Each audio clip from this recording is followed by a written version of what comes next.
بہت Saddam Hussein شہید، آخری اینڈ کیا تھا زندگی کا؟ جیل میں ان کا انتقال ہوا۔ میں کوئی نہ ان کی تعریف کر رہا ہوں نہ ان کی کوئی توہین کر رہا ہوں، صرف ایک جو قلمکاروں نے تجزیہ پیش کیا وہ عرض کر رہا ہوں کہ صدام کو جب اللہ نے عروج دیا تھا تو صدام کی زندگی کچھ اور تھی، جیسی بھی تھی جو بھی تھی، آپ قلمکاروں کی طرف رجوع کریں، لیکن جب زوال آیا تو جیل میں انتقال ہوا، لیکن پھر جیل میں وہ سدھر گئے، سدھر تو گئے مگر مفکرین کہتے ہیں جب وہ سدھرے تو بہت دیر ہو چکی، ایمان پر خاتمہ ہوا، قرآن چومتے ہوئے ہوا، بڑا قابل رشک خاتمہ تھا، لیکن سدھرنے کا بھی ایک وقت ہوتا، جب وہ سدھرے تو بہت دیر ہو چکی تھی۔ قدرت بہت غیرت والی، بہت باغیرت۔ آپ یہ نہ سمجھو کہ کبھی بھی سدھریں گے تو کام بن جائے گا، ایک بات ہمیشہ یاد رکھنا، یہ مت سمجھنا کہ کبھی بھی سدھرو۔ فرعون کا انجام بتا رہا ہے، فرعون نے ڈوبتے ڈوبتے سدھرنے کی بات کی تھی، کیا کہا تھا؟ میں رب پر ایمان لایا، کہا تھا کہ نہیں کہا تھا؟ میں رب پر ایمان لایا، رب العالمین پر ایمان، عالمین کے رب پر میں ایمان لایا۔ جب اس نے ڈوبتے ڈوبتے کہا تو پھر ندا آئی، بہت دیر ہو چکی، بہت پاپ کر چکا تو دیر ہو چکی۔ کچھ لوگوں کا مائنڈ یہ سیٹ ہو گیا ہے کہ ہم کبھی بھی پلٹیں گے تو قدرت ہمیں قبول کر ہی لے گی، بلکہ بعض لوگوں کی ذہنیت تو یہ دیکھی جا رہی کہ معاذ اللہ جیسے قدرت مجبور ہے، کچھ بھی کر کے پلٹو گے تو قبول کر لے گی۔ یاد رکھنا وہ رحمان ہے، رحیم ہے، ماں سے زیادہ مہربان ہے، سب سے زیادہ مہربان ہے، مگر وہ غیور بھی ہے۔ اس کی غیرت کا اندازہ کوئی اس بات سے کر لے، اگر معصوم شجر ممنوعہ کو ہاتھ لگا لے تو معصوم کا لباس تک واپس لے لیتے، یہ غیرت ہے۔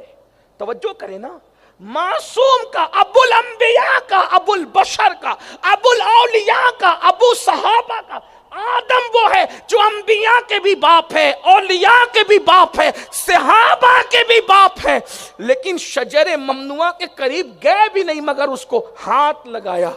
تو اندازہ کریں غیرت الہی کا نشان کیا ہے، لباس تک واپس لے لیتے ہیں، جنت سے تک باہر کر دیتے ہیں، زمین پہ اتار دیتے ہیں، اور پھر سوچو 200 سال تک کے دعا کرتے ہیں وہ معصوم، شان معصومیت کے ساتھ، تو کوئی جواب بھی نہیں دیتے۔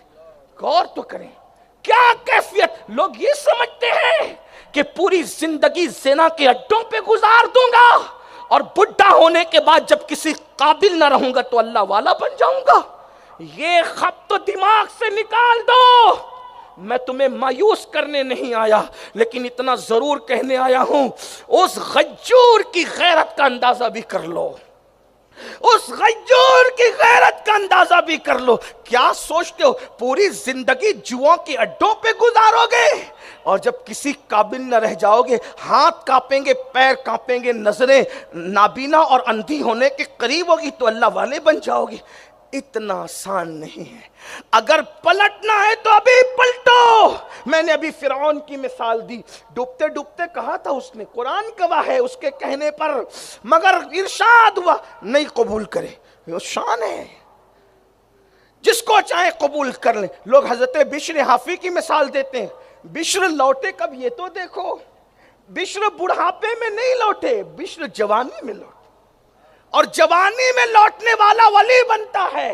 بلکہ حدیث پاک میں آتا ہے جب کوئی جوان توبہ کرتا ہے تو 40 دن تک آسمان میں نور کی قندیلیں جلائی جاتی ہیں، اور فرشتے کہتے ہیں آج جوان نے توبہ کی ہے، اس کی خوشی میں نور کی قندیلیں جلائی۔ سبحان اللہ، سبحان اللہ۔ بشر حافی جوانی میں لوٹے، ذوالنون مصری جوانی میں لوٹے، ابراہیم ابن ادہم جوانی میں لوٹے، فضیل ابن عیاض جوانی میں لوٹے۔ جو جوانی میں لوٹے وہ ولایت کے تاجدار ہو گئے، اور جنہوں نے بڑھاپے میں لوٹنے کا منصوبہ ذبح کیا، پھر موت نے ان کو لوٹنے کی مہلت ہی عطا نہیں فرمائی۔ اللہ، اس لیے اللہ کے بندو شکر کی رسی سے نعمتوں کو باندھو۔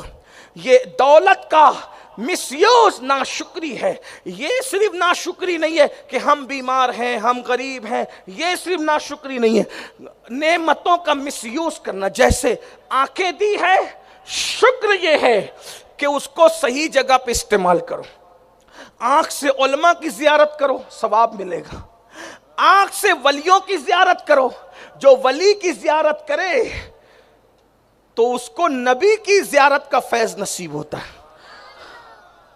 جو ولی سے مصافحہ کرے اس کو رسول اللہ سے مصافحے کا فیض نصیب ہوتا ہے۔ کرو۔ اور آپ کہیں گے ولی کی پہچان کیا ہے؟ تو آسان پہچان بتائی اللہ کے رسول علیہ السلام نے، جس کو دیکھ کر خدا کی یاد آ جائے، جس کی گفتگو کو سن کر آخرت یاد آ جائے، وہ اللہ والا ہے۔ اور اس پہ کوئی، بلکہ یہاں تک صوفیہ فرماتے ہیں اس کا تسبیح اور مصلی دیکھ کر بھی خدا یاد آ جائے، وہ اللہ والا ہے۔ اور زمین سے اللہ والے مٹے نہیں۔ اور مجھے تو امام جعفر صادق کا وہ قول بڑا خوبصورت سا لگتا ہے، فرماتے ہیں جس مومن سے ملو یہ سوچ کے ملو کہ اللہ والا ہے۔ اگر اللہ والا ہوا تب تو اللہ والا ہی ہے، اور اگر اللہ والا نہ ہوا تو کم سے کم حسن ظن کا تو اللہ تمہیں ثواب عطا فرما ہی دے گا۔